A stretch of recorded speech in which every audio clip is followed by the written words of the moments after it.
Hello, Internet, and welcome once again to the Free-to-Play Cast, episode 170. I'm your host, Mike Byrne, aka magicman from MMOBomb.com, your home for all things free-to-play related. We're recording February 16th. You'll be watching it on the 18th or later, which is cool because we get to talk about secret stuff early, but not post it until it's not early. Yeah, we're sneaky like that. Being sneaky with me, Mr. Zach Sharps. How are you, sir? Doing great, doing great. Not jet lagged anymore, which is nice. It's always nice to have a little recovery time. Why is Zach jet lagged? We'll talk about that in just a second. But first, we have to introduce the not jet lagged Mr. Jason Winter. I was a little confused by that intro. Are we like time travelers or something?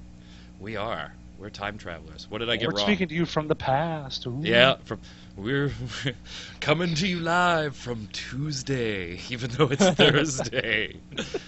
Yes, although we did have people commenting last week when we speculated on what the next big news reporting tool is going to be, and we mentioned doing a free-to-play cast in VR, and there were some people that seconded that thought and can't wait to get their VR glasses on and be part of the panel. Hey, by the way, if you ever, a lot of people don't know this because they don't read the info on the YouTube video posts, but if you ever want to be on the cast, we do allow special guest hosts, one-time MMO bombers, that type of thing. So by all means, read the info. You'll see the qualifications. Really, you just got to speak English well enough to get a point across. It doesn't have to be your primary language.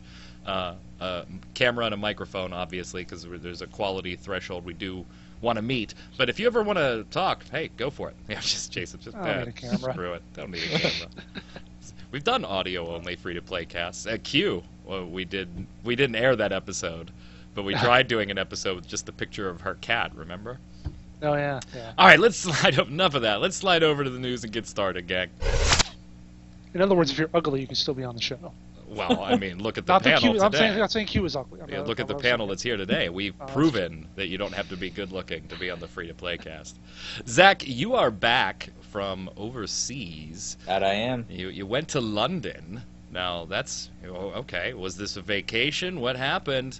Apparently, you were at an event, and we're going to talk about stuff that we're not allowed to talk about yet, but since people won't be watching it until after we're allowed to talk about it, it works out. You went to a Jagex event.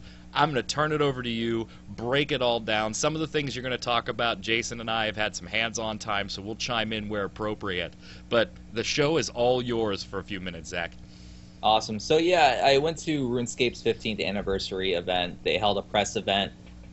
Basically, the beginning of it was, of course, the announcements and interviews and whatnot. And then after that, we just drank and played Chronicle for the most part and just did a random bunch of stuff. But as far as announcements goes, there was a lot of them. I'm going to start out with RuneScape. Washenko Isles was announced to be the next landmass added to RuneScape. As far as what they said, the basic island was going to be like, it's going to be a level neutral area in a sense, where everyone's sort of on a level playing field. That way, newer players will have more content that they can do with maybe their higher skill level friends within the game, which is really good because, as you guys know, RuneScape is massive, and since the game's been out for years, there's people that are really, really high skill levels across the board, and so newer players will have more things to do, and alongside that, there's going to be Selesky's Countdown added to the game, which is essentially a new storyline that's sort of episodic. They mentioned that all their other storyline quests were episodic, but this one is a lot more focused. So essentially what will happen is there will be a lot of 2-hour quests added to the game that are all going to sort of be paired together to create one storyline. This storyline essentially will allow you to pick sides in terms of which god you want to sort of pledge your loyalty to. And so you'll be able to replay it. I'm not sure whether or not you'll be able to replay it on the same character or whether or not it will be across different characters. But that's going to be a thing, which is really cool because episodic storylines, as far as also with player-driven choices, is always good. You're There's hitting going all to of be... Jason's hot buttons here, by the way. Episodic, story-driven content, level-neutral areas, which Jason has been a proponent of for Except the part about it being RuneScape. ever. Oh, shots fired. All right, so I guess the question of whether you're going to jump in or not's already been answered. Go ahead, Zach. Sorry to interrupt you there. No problem. There's also going to be a sequel to the God Wars dungeon, which a lot of people were looking forward to for a while. It's essentially sort of a multi-stage dungeon that's going to be filled with demons and whatnot. So that's going to be coming actually in March. So there's not really a lot of waiting there. As far as Wushenko and whatnot, I didn't really get a date for that. I tried to like specify, when about it's going to be out, but they didn't really say. But I'm assuming probably it's going to be around the same time God Wars is out, just because they update like crazy people. So that's going to be something to look forward to. There's also going to be a mining and blacksmithing rework. This is something that they've already sort of somewhat announced. I've seen it floating around on the internet. And essentially what I got it boiled down to is it's going to add more of a specialization to each of those skills. And it's sort of following the same line that their new elite skill Invention sort of has going for it, which allows you to further customize your equipment. So I'm sure they're probably going to do something like that, at least sort of tie it in. I didn't really actually get to see it, so I can't really say, and they didn't really want to specify too much besides going to specialize things. Then there's going to be the Gower quest, which is going to be released this summer. Those who play RuneScape a lot and pay attention to RuneScape a lot probably will be excited to hear that. So that's going to be something that's just going to tie into the founders and sort of their... I'm not sure if it's going to follow their storyline, like sort of be a tie-in there, or if it's just going to be a storyline made by them. But it's going to be the Gower quest that a lot of people have been waiting for. And then I got a chance to look at the NXT engine, something that other people have as well. It's been in closed beta off and on, but it looks beautiful, and I don't really know what more to say other than it definitely gives RuneScape a really much-needed facelift. It's funny too, because they were talking about how a lot of people who play RuneScape don't mention that it needs like graphical upgrades, but it's something that definitely adds to the experience. Of course, some people are still going to play classic RuneScape, that's fine, but I really like the additional graphics. That is added. A ton of stuff, and yes. Big time upgrades. For I still love that Zach, for some reason, Zach's Skype makes him look like Godzilla sometimes, like he's in a Godzilla movie, the mouth going and the words, and then it'll sync up. It doesn't happen with Jason or myself or Q, but Skype hates you, Zach. Anyway, that's an awful lot of changes and big improvements and updates for, admittedly, a game that, in my mind, and I know I'm totally wrong, because I do report on RuneScape, so I'm aware that there are big numbers behind the game, but when somebody immediately says RuneScape to me, I just immediately think, oh, older, more dead game. And that's just the initial thought in my head. I know that's not true, because I see a lot of the numbers behind that game in my reporting, but to Jason's point, it's RuneScape. And I kind of have that same attitude. I never really got into RuneScape, and so to hear this level of changes, I thought the RuneScape 3 graphical update was a huge update for them back then. When they dropped that update, I was like, wow, they're really sinking a lot of time and money into a game that generally, in my mind, doesn't have a huge audience anymore. It does. It does. But it's just, it comes to your mind as, EverQuest, that's old. Not a lot of people play that anymore. If you don't sit and think about, there are a lot of people that play that. I'm kind of stunned that much is going in. Presumably, all of that will be in. We don't have exact dates, as you said, so we'll just say sometime this year. Pretty much early, like the first half of this year is what I sort of gathered. And that just goes with Jagex in general. Their update schedule is weekly. There'll be a substantial update as far as like tweaks and whatnot. Maybe a little addition here and there of a little bit of content, and then monthly big updates. And they've been doing that for years, which is why they just had their bigger growth year for last year. Wow. And so it's just... they've been doing a lot of things I wish other developers would do. which is update their damn game. Yeah, and don't comment on YouTube that, oh, RuneScape has millions of players. I know that RuneScape has a very high player base. I just don't associate it here initially with being a high player base game. Jason, you got to be impressed by this, even if you're not by the game very much anymore. Yeah, I mean, I have the same kind of impression of you. It's like, oh, RuneScape, yeah, we hear about that. But, yeah, I mean, for them to be putting this much stuff into the game, especially when he just said that they had their biggest growth here, you don't expect that from a 15-year-old game.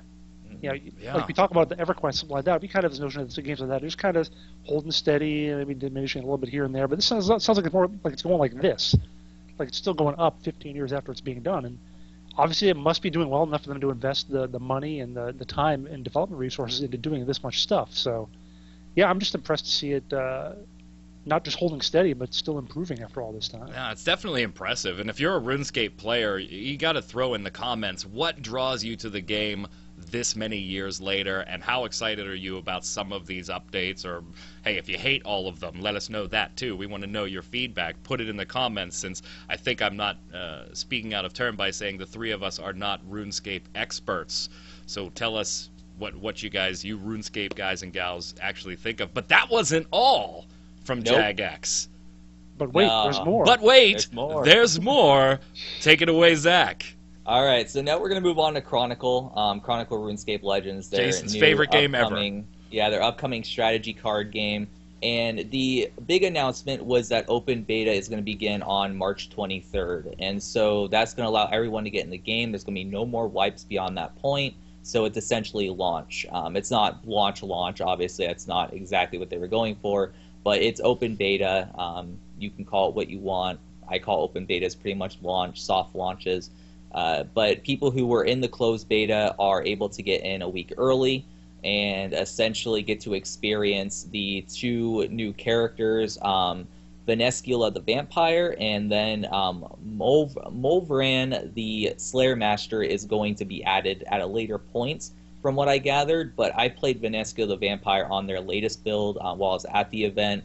Essentially, she is a vampire that can either have a sort of sucking blood sort of system going on, where she sucks the health away from her opponents, or she can essentially take away and gamble her own health to try and do massive amounts of damage. Sexy. And it created a very sort of glass cannon-ish type role with her, and it's going to be very interesting to see how she actually plays against the masses come the open beta.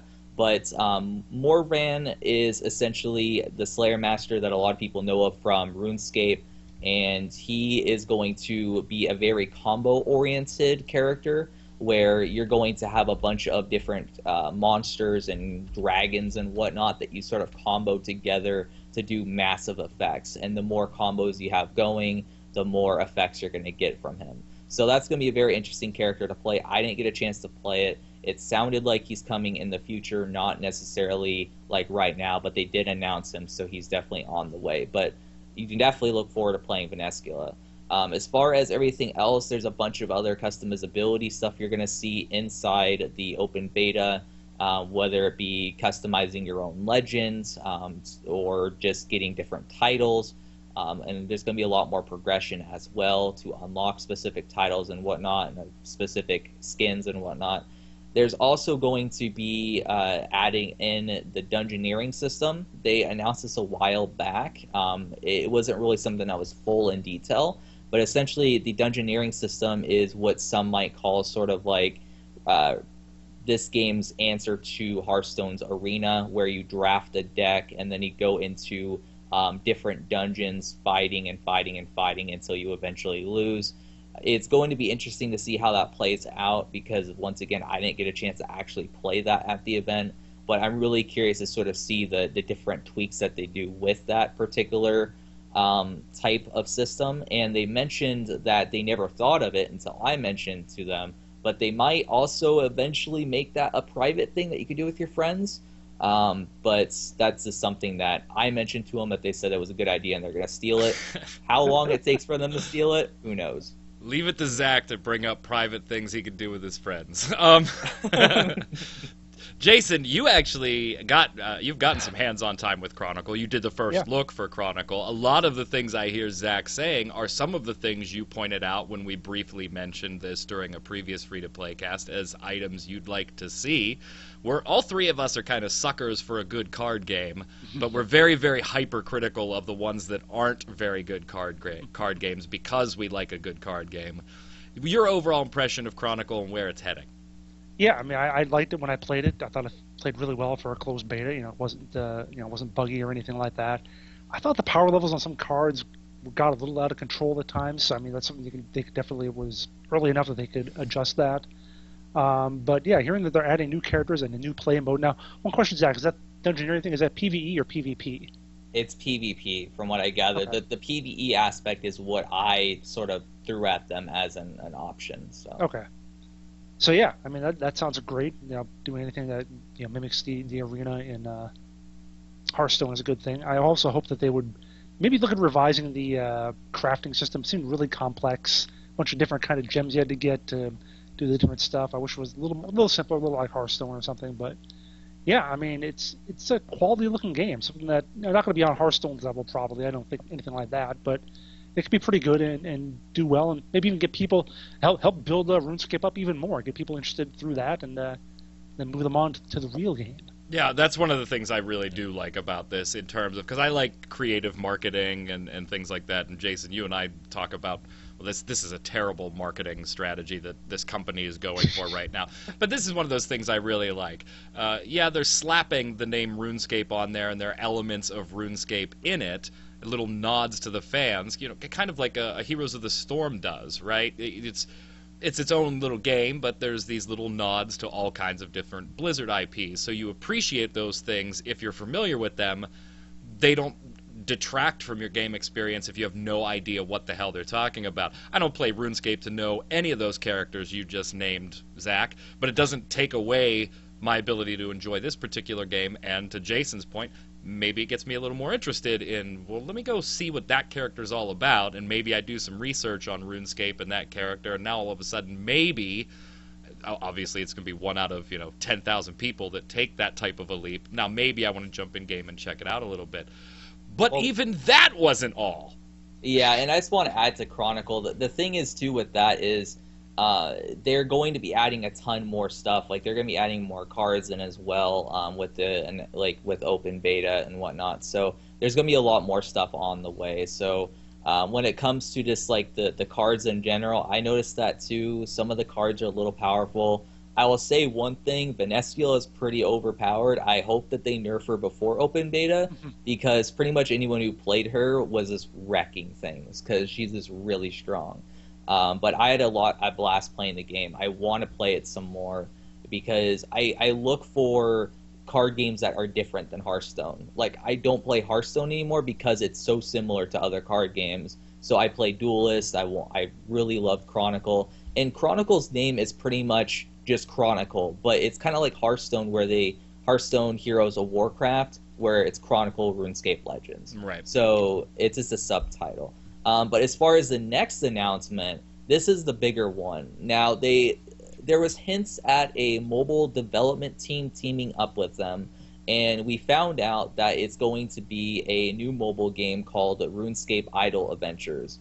Now, this is a team up between Jagex and Hyper Hippo. Hyper Hippo is the people who made Adventure Capitalist, one of the more addicting Steam games that you probably see a lot of people on your friends list playing all the time because they just have it open in another screen, clicking away with it. But it's going to essentially be set within the RuneScape lore. It's going to be in tandem with RuneScape's storyline. It's going to focus more on the skills of RuneScape. And he mentioned that it was going to sort of be like a system where you build up your skills and then you get sort of like little quests to go, gather things for people or go kill things for people. And it just goes through in real time doing that particular quest and leveling up your skills. They already know, and I know people are going to mention with idle games, oh, you do it as a second screen, or oh, you do it in the back, or oh, you just click and then you go away. How fun is that? That's what it's meant to be. It's meant to be something that's a second screen experience, a 0.5 player experience is what they dubbed it, where you play it on another screen on your phone, because it is confirmed coming to phone. It's coming to PC first, then like a weeks later it's going to be coming to mobile. Closed beta is going to be starting somewhere around GDC, they said. So it's not too far away. And as far as storyline goes, it was something that I really couldn't get a lot out of him about. He mentioned that there's going to be that you're able to choose your gender and choose your name, but then he was like, okay, well, there's Sally that you play, and Sally is like a person who wields a artifact, a newly discovered artifact called the Needle. Artifacts are big within the RuneScape lore, but there wasn't really much else there in terms of sort of if there's going to be like a huge storyline within this game. I don't really think there will be, because it's by the creators of Venture Capitalists. It's more going to be about the gameplay, but there will probably be a little bit of lore tie-ins here and there, especially since they have Jagex backing them. As far as monetization goes, I did get out of him that there won't be anything more than, say, Adventure Capitalist. There's going to be a lot of sort of speed-up times, and then also maybe some cosmetics that are thrown into the mix, but that's about it. So I'm hearing you say Jagex encourages you to do it in the back.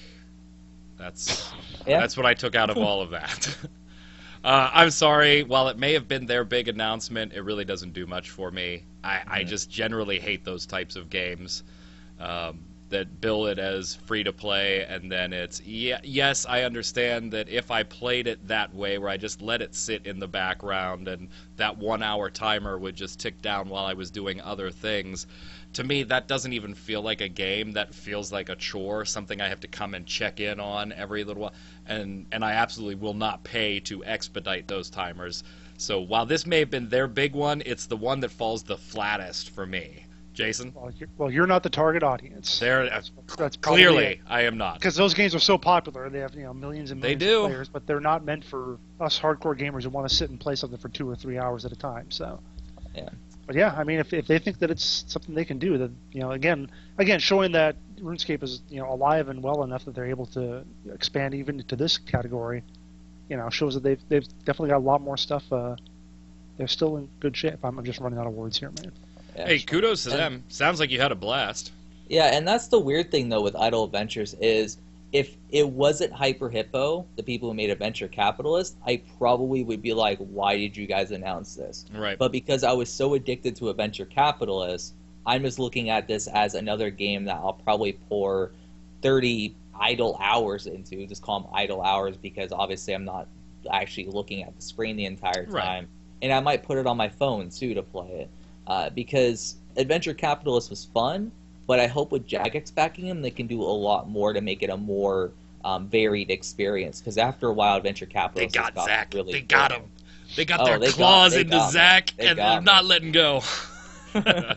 Hey, it sounds like you had a blast. Kudos to them. Bunch of good stuff. Especially if you're a RuneScape fan, for crying out loud, that list is spectacular. And if you want more details about any of these pieces of information, Zach will be posting, well, they'll be up by the time you're watching this, individual articles about all of these. So if there's smaller details that we're just omitting for time's sake here, things like that, Zach will have them all in articles over on MMOBomb.com, so you can watch the free-to-play cast and then head over to the website and get more details about the topic of your choosing. And Zach, did you get drunk? Like, did you have a hard time waking up any of the mornings? Oddly not. I'm not really someone who drinks a lot, but I did drink a ton. Like, I think I had about 3 glasses or 4 glasses of champagne before the documentary started, within like probably a 30-minute period.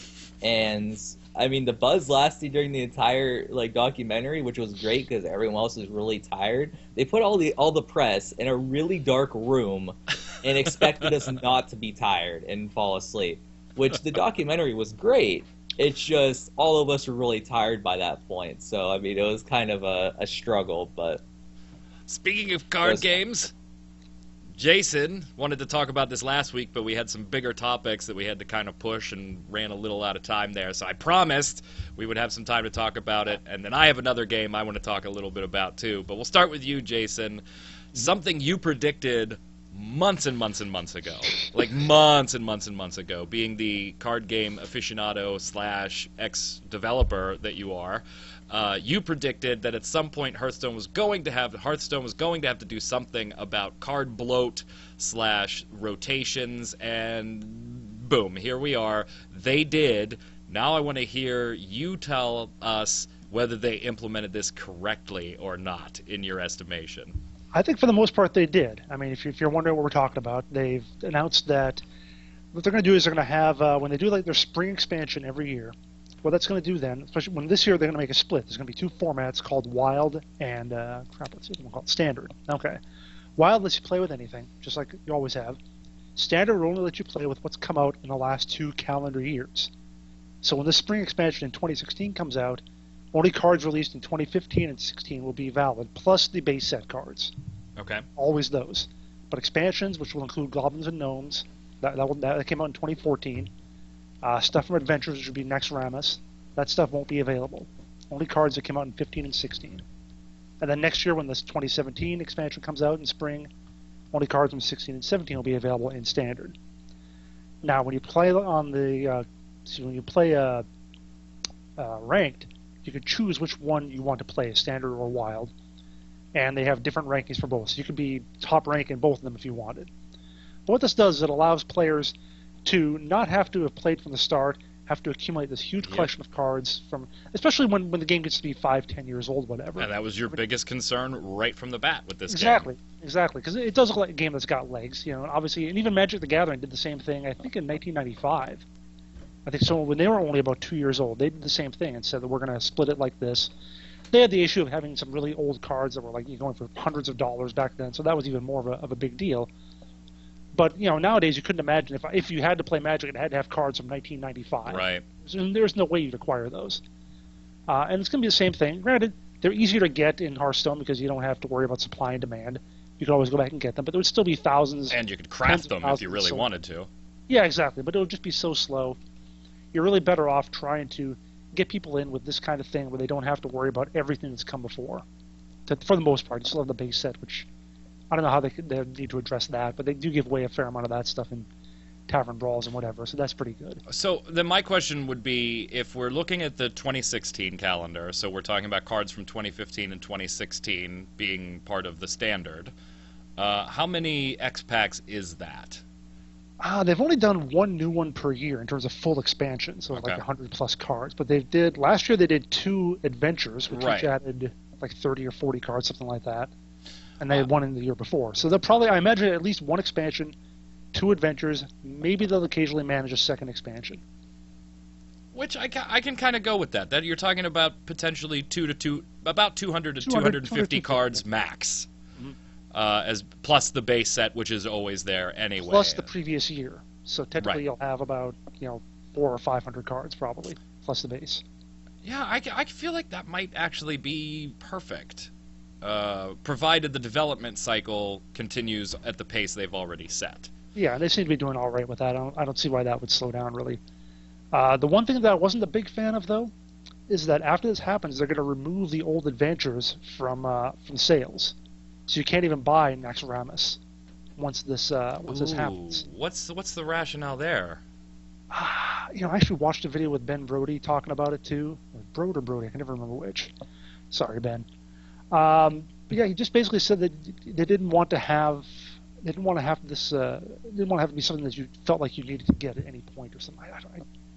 But the adventures are a PvE experience that you're now limiting because of rules that you're enforcing to keep your PvP competitive for new players versus experienced players. I don't kind of get that. Yeah.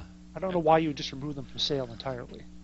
Yeah, that makes no sense because I feel like I'm missing something there. I have to rewatch that. He did a dev blog on it, and I watched it, and he talked about it a little bit, but I don't recall exactly what it was. Go ahead, Zach. Yeah, because it makes sense for them to add like this sort of seasonal thing, like what Magic already does. But it's to take away those from sale. That makes zero sense, especially from Blizzard's standpoint, because Blizzard is really known as one of the more greedy developers. I mean, across all their who games, isn't? they charge more. No, across all Did their you watch games, last week's they episode? realistically charge more Where we across the board for basically everything. nailed every publisher to the wall? Because, well, I mean, like, look at Heroes of the Storm. I mean, I'm just saying, $250 for every new hero more than every other MOBA out there, and then World of Warcraft still pay to play, and then on top of that, Hearthstone is a bit more monetized than other card games out there. So I'm just saying they tend to monetize things a bit more. But it's really weird that they would take that away from sale. I wonder whether or not they're just going to give everything for free, maybe, if that's like the thing, like, No, or are they just gonna? Why would a greedy company like I Blizzard don't know. do it? It's Blizzard. You will be able to craft them though with dust. That was something. Oh, okay. So Okay, you can okay. still get them. I just remembered that. Yeah, But yeah. Yeah. Just why take away the ability to buy the PvE experience? Yeah, Blizzard removing monetization is kind of weird. There's got to be something one of us has missed here, and I'm sure somebody will put it in the comments and we'll be able to correct it, because it's just not connecting in my head right now for some reason. What I wanted to talk about real quick was Atlas Reactor, and I know it's a Try on Worlds product, so good God, who knows what'll happen with it. If it'll even come out. I mean, it could just all of a sudden disappear off their webpage, as it's been known to do. Other games have been known to do. But so I had a chance this past week to sit down with the dev team from Atlas Reactor and talk about the sneak peek alpha that will be going live the day you actually watch this on Thursday the 18th. They're having a sneak peek alpha. It's running about a week, so if you're not familiar with Atlas Reactor and you're not in-game yet, feel free to go to the website and get in and check it out. You'll get a bunch of in-game currency to swap heroes around and things like that. Don't call it a MOBA. Good God. The devs, they hated that. I didn't call it a MOBA. They just said they hated when people called it a MOBA. To me, it's not... yes, it meets the literal definition of what MOBA stands for. It is So a does everything. multiplayer online battle arena game. It absolutely is. But not in the way that League of Legends and Dota and all that stuff is. So you go into your multiplayer online battle arena, and... Making friends. So you go into this multiplayer online battle arena, and you're in a team of 5, and it's turn-based combat. Except, there's a twist to it. Zach and I are making our moves at the same time in a decision phase, and then those moves are executed in the actual the play. I'm forgetting the word. Decision phase and something else. So the moves happen simultaneously. So if I'm not anticipating what Zach might do in a given situation, and resolution mode is what it's called, and he's not anticipating what I'm doing, you can have a lot of missing. And I know that seems like, well, that's not fun, but it actually is very intuitive to a degree, and where the abilities take effect. It's an interesting little game. I'm not into this type of multiplayer online battle arena game all that often. They're gonna kill me. I so get an email from Try on Worlds. I'm amazed I haven't on some other things yet. I'm gonna get one on this one. I'm generally not into these types of games, but I just really, really liked the chess dynamic, and a lot of the things that they're putting into the alpha sneak peek, like actually being able to group with friends, putting in daily contracts to encourage you to try other characters and other support roles or tanky roles or whatever. Social, using boosts, cash shop boosts, right? You can buy those fun things. Using them in a way that encourages social activity rather than just greed. I kind of like some of the things they're doing, which probably means they won't last long. Because I actually like them. Hey, is that Q's cat? My cat is... Are you at Q's house? But I kind of dig what they're doing on this front. And I did ask them point blank. Jason, you would have been proud. I saw it in the article. I said, gang, Try on Worlds is taking a PR beating, deservedly so, for some of their financial decisions as far as cash shops go. What's going to be the deal with Atlas Reactor? To me, it seems like Atlas Reactor just lends itself to a much easier payment model than something like Rift or Trove or whatever. Sure. Do what League of Legends did, and you will be fine, as long as people like your game. You can't really fuck this one up.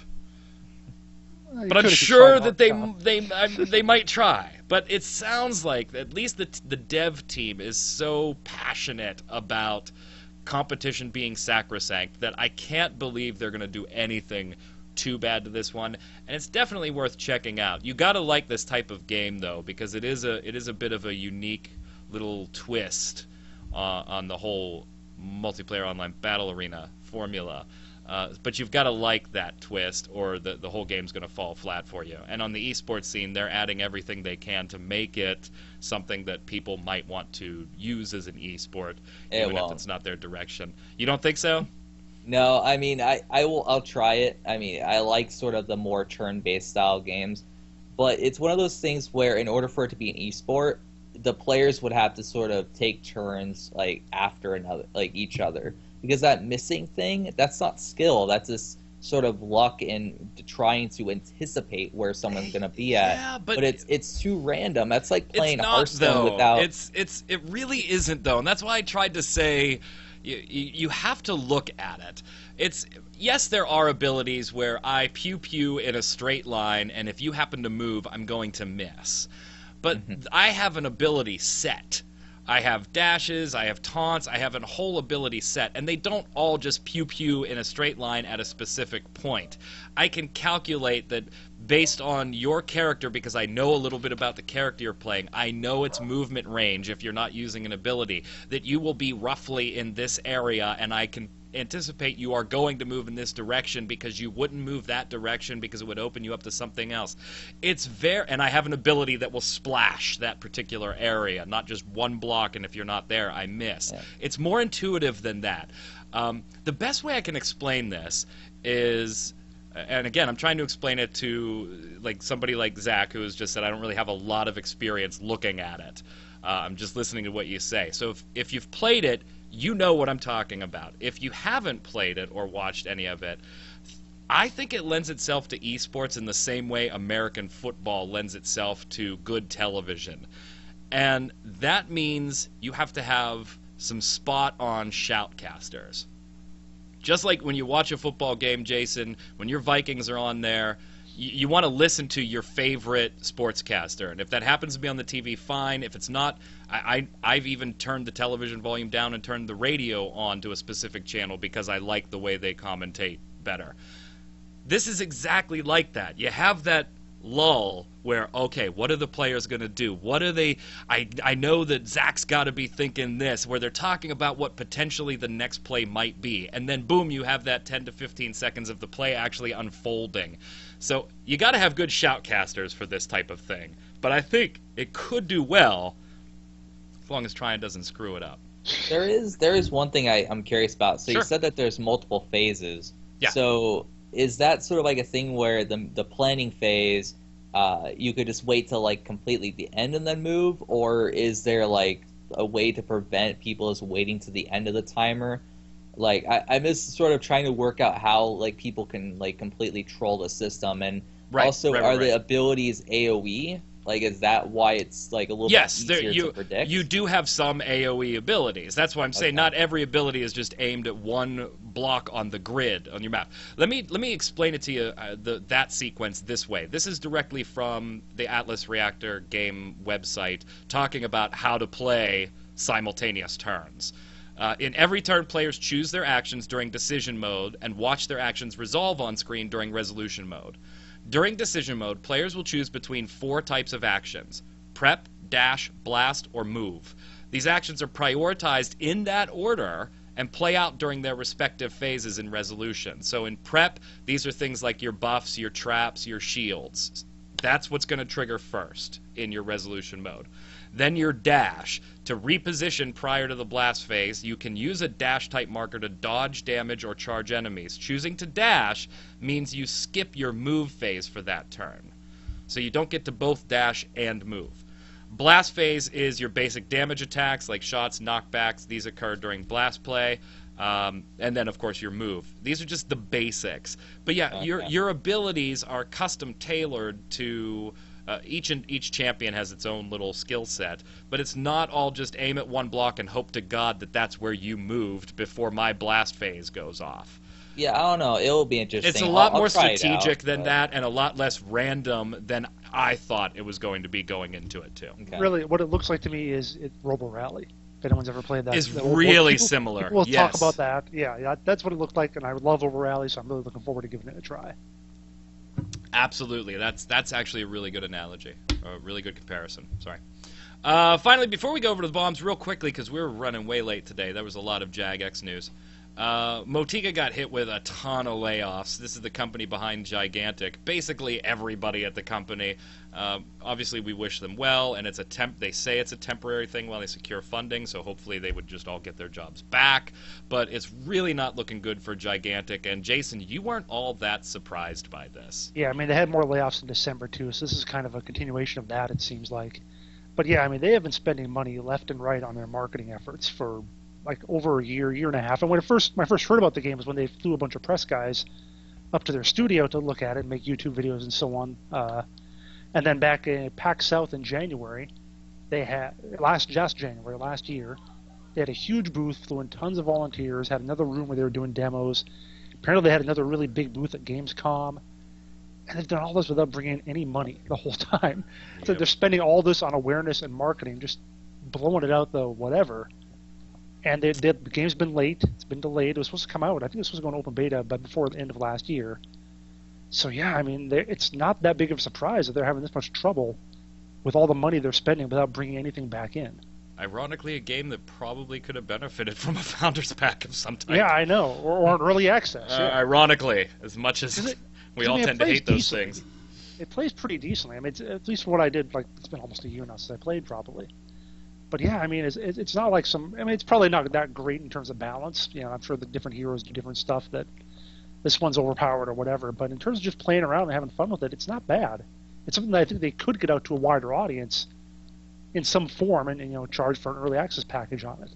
Craziness. We wish all the employees there well, and you would have thought that Windows 10 exclusive deal would have probably helped out, but I guess not. Let's go over and do the weekly bombs. I'm going to go first because it's self-deprecating. I'm going to get it out of the way. Mine's an A-bomb to myself. To me, Magicman. I'm giving myself the A-bomb. WildStar's numbers were actually up. I'll be damned. I did not expect it. Nor did I expect them to be up as much as they were. I projected even at best and favored being down. We're running late. I was going to have Jason talk about some of the financials here, but check out his article on MMOBomb.com instead. NCSoft's impressive fourth quarter, pretty much across the board. And WildStar was up, so A-bomb to myself. Jason. I will just say that in the two polls that I did on the site, I did two polls for the Yep. players, for our readers rather. The highest choice on each one of them is what actually happened. Wow. And only 19% of people picked that for WildStar. So. And there's 20% that are smarter than I am. Yeah. All right. I give a da-bomb to Jeopardy for having a Lord of the Rings online question. That was pretty cool. That was pretty cool. They asked, what does LFF mean, basically? It's one of the people apparently answered, what does the F mean? And someone answered, Frodo? Nice! No, it's Fellowship. Zach, you're up. I'm gonna give a dub bomb to Jagex. They were very classy folks, and it was just really fun to go there and be with a development team that basically got me addicted to the entire genre. So definitely much kudos to them. See, you give Zach champagne, and then say anything you want he's now. your best friend. He's your best friend. From the viewers, Elusive X Treasure says, A-bomb to a friend of mine. We'll leave out names. Ever had one of those friends who's as nice as can be, enjoys playing games, but wholeheartedly sucks at them? Well, this is the friend I'm talking about. He face pulls in dungeons, stands in the cannons in Heroes of the Storm, and literally has no common sense when it comes to playing a class. Love him to death, but sometimes his mere presence just stresses me out. Well, I apologize for my terrible Heroes of the Storm play. I did not mean to offend. Go ahead, Jason. Terranova667 says a weekly bomb. A-bomb to Blade and Soul and the weapon upgrade system. It's not the fact you need feed your primary weapon other weapons to level it. That part is fine. It's a nice idea. It's the requirement of specific weapons to continue on leveling that is the issue. To get one specific weapon requires grouping and running a dungeon 25 times I have run said dungeon, and not once has the weapon I need appeared in the chest at the end, And I've even gotten weapons for the Warlock, which isn't even in the game yet. Oh. The fact that you can't trade them or buy them in the auction house just makes it even worse. It's come to a point where I have just about given up playing the game. It's a shame because I really like the rest of it. How do you put in weapons for something that doesn't exist yet? Yeah. Yep. Well, the thing is, I can see this easily happening with this type of thing. Blade and Soul in particular, something like Terra, where the Korean version of the game funnels the updates. Yeah. Okay. And they're only launching portions of those updates. It sucks. I'm not saying that makes it, oh, okay, well, that's better. That shouldn't be happening, particularly because it impacts drop rates in the game. But and how long it took them to actually bring it out, and how every Blade and Soul fanboy was like, they're spending so much time with this port. No, they're not. They just translated it and ported it over. Don't fool yourself. Somebody give Zach some champagne. He's getting out of line. Go ahead, Zach. You take the next one. Sorry, that just irks me. But anyhow, Gamerspar says, honestly, as an MMO player, I feel pay-to-play is the best model for MMOs. Get off our site. Developers get money to develop and don't need to depend 100% on the cash shop. B, really good free-to-play MMOs are filled with bots and exploits. It's just too easy to make free accounts and exploit the economy. At least if people have to pay for access when they get banned, they can't just make another account. This also ties into Korean MMOs as essentially you need social security numbers to play over there. So if you get banned, you can't just make endless new accounts. Especially in MMO where I will get hundreds of hours of fun, I feel buy-to-play is just fine. I don't necessarily disagree. I really don't.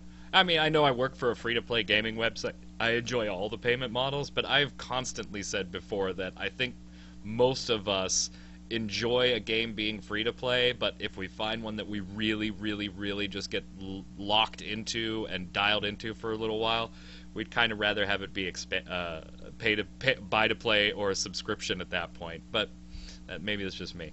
Joshua Knight says, "Da-bomb to winning putt. Woot woot. I'm having an absolute blast on the game. While it's got a long way to go to balance and refine the game, it is just a lot of fun and reminds me of the good golf games in the 90s. I've already put about 10 hours into the game and don't see myself stopping. Thanks, MMOBomb, for covering this title, as I never would have known about it otherwise." You're very welcome, and Jason and I both agree with you. I keep seeing that ad which has the female golfer from the rear, and I keep wanting to call it winning butt. All right. Curzon says, what company? I suppose this is what was the worst company ever? Yeah, we were talking about the worst free-to-play publishing houses last week. All right. It says, NCSoft. I can forgive past fuck-ups, but they are currently completely fucking Blade and Soul. Fuck. Is this one of Zach's relatives?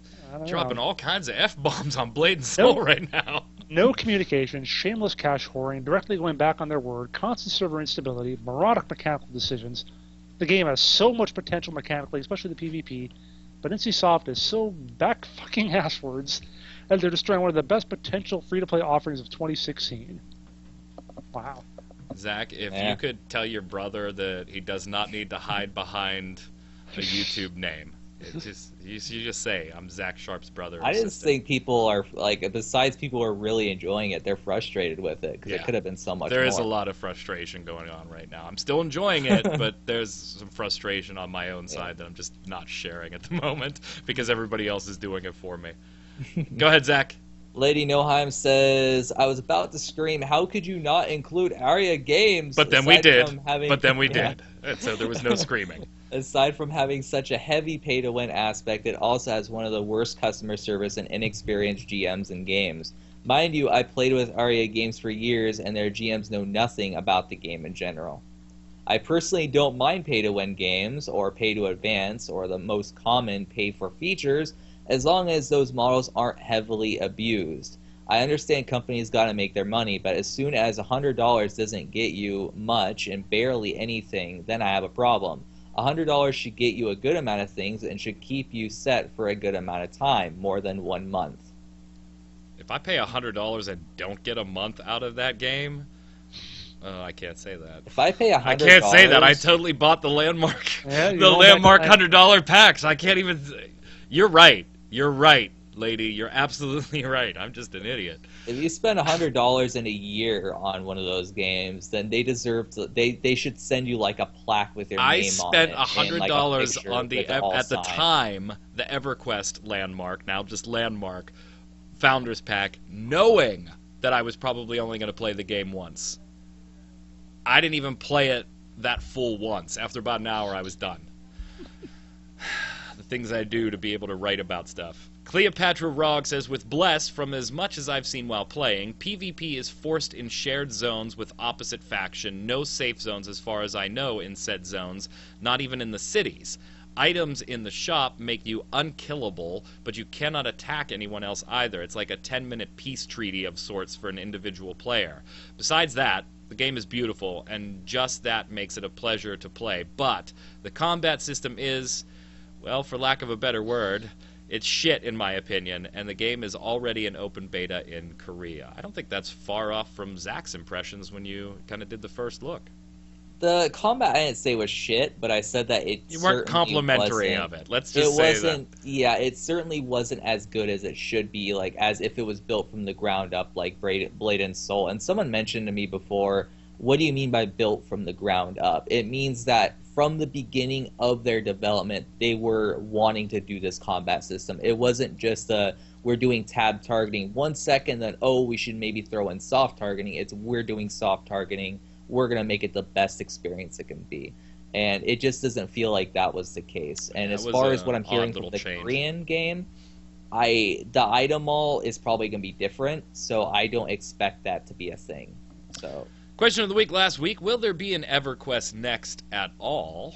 And if there will it be free to play? We grabbed this one after the whole H1Z1 change.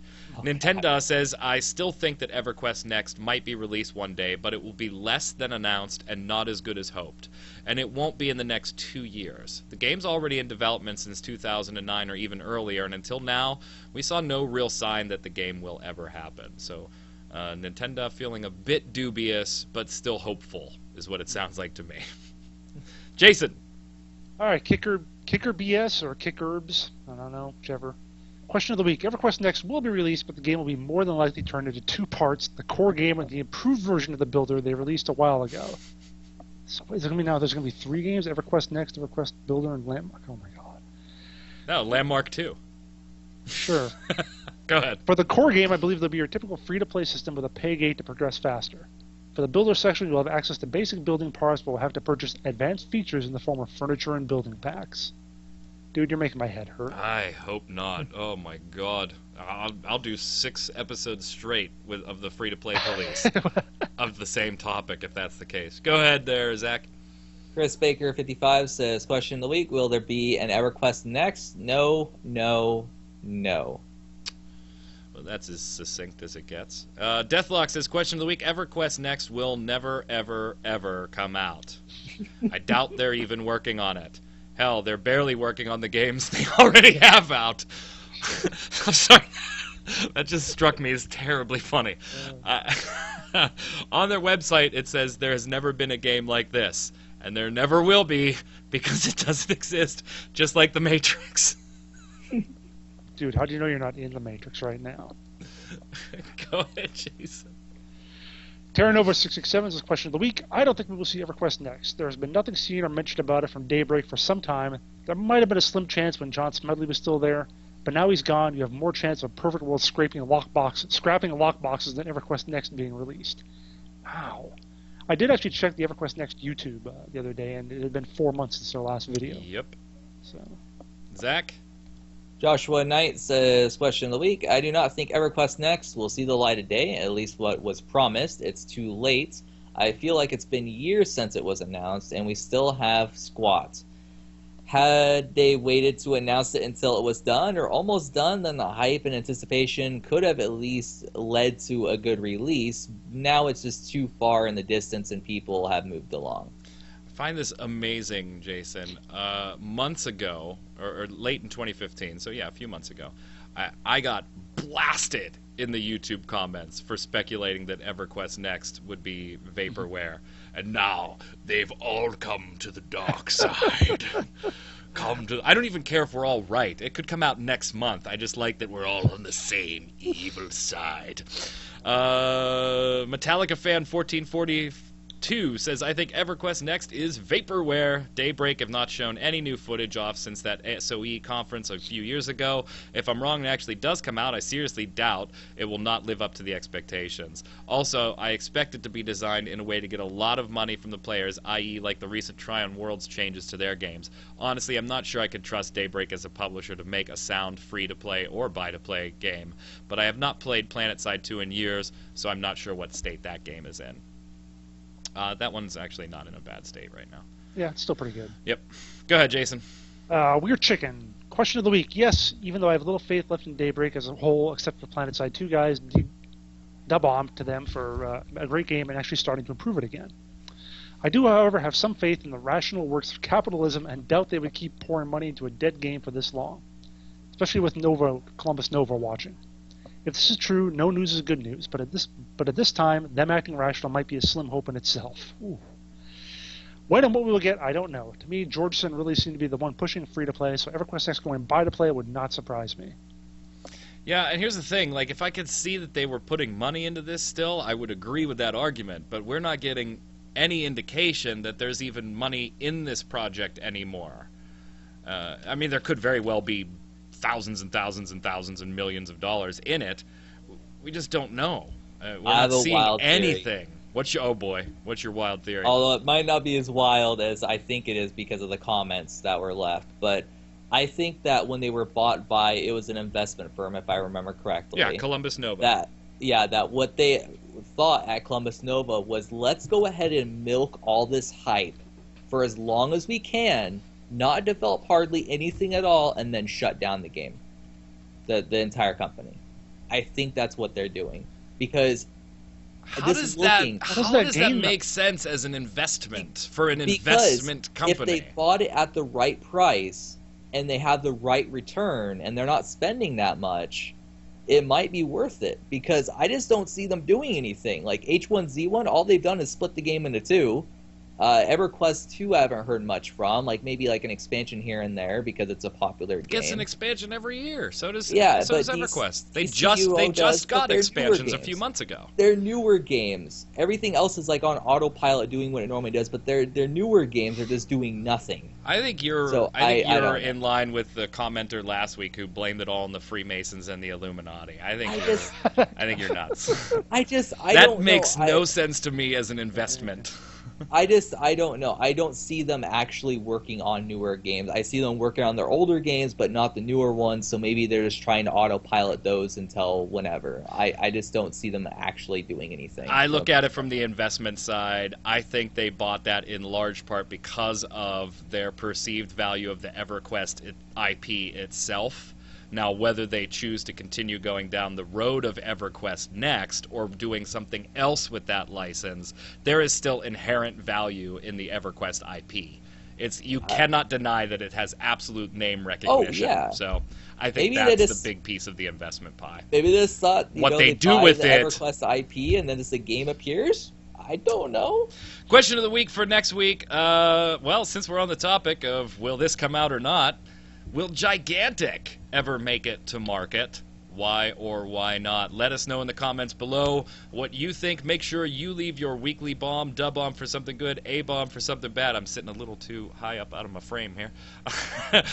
Dub-bomb for something good, A-bomb for something bad. Put it in the comments below. Let us know your thoughts on all the topics we discussed today. We love hearing from you, and judging from the language you heard in the viewer comments, you know we don't edit the viewer comments, so say whatever the hell you want. Zach, until next week, where can everybody find you? Everyone can find myself and my crazy theories at Zach Sharps on Twitter. I just post about a bunch of random things, movie reviews, game reviews, crazy theories. You might hear me talking about the Illuminati. Where have all the bees gone? You never know. Jason, where can everybody find you? You can find me on Twitter at WinterInformal, and then go find my secret Twitter. But you have to sacrifice a goat and the blood moon. I'm Mike Byrne, a.k.a. Magic Man. You can follow me on Twitter at MagicMan1, M-A-G-I-C-K. KNN1, or come on over to MMOBomb.com. Come to the secret underside of the website, and we'll show you all the conspiracy theories. Until next time, gang, stay safe. We'll see you on the servers. I think they bought it to shut it down.